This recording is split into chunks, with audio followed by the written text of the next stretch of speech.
The year was 1776, and we all know what happened in 1776. American independence!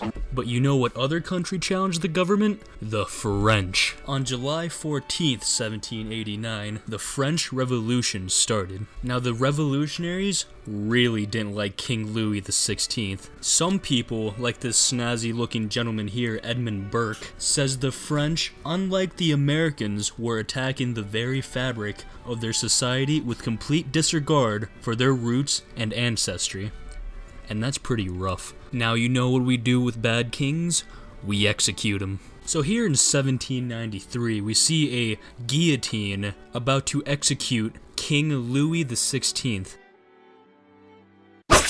After the execution, revolutionaries started the Reign of Terror. This was when over 17,000 royalists, moderates, and radicals were imprisoned and even executed by revolutionaries. This is a pretty brutal scene. If you were any of those things, you weren't gonna have a happy life living in this time period.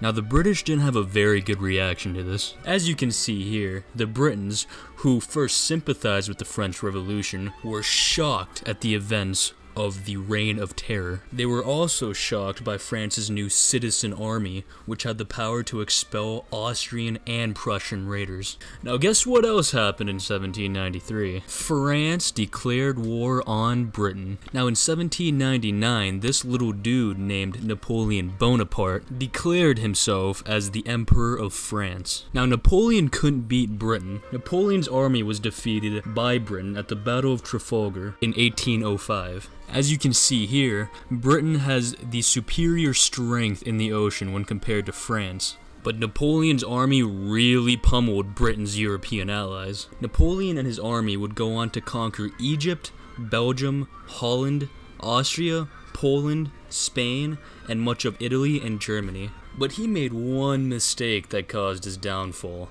He invaded Russia.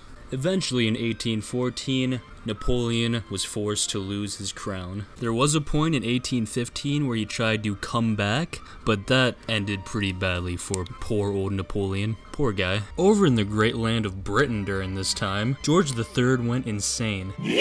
And then he died. And then his oldest son, George IV, became king in 1820. And then he died. So then his brother, William IV, becomes king in 1830. But then he died. Anyway, these kings were pretty weak, so the powers of the prime ministers were pretty enhanced. Eventually, a bunch of reforms started to happen, like in 1824 when the first labor union organized, or in 1832 when voting rights were given to the middle-class males. During this time, people started to really hate the changes from the Industrial Revolution.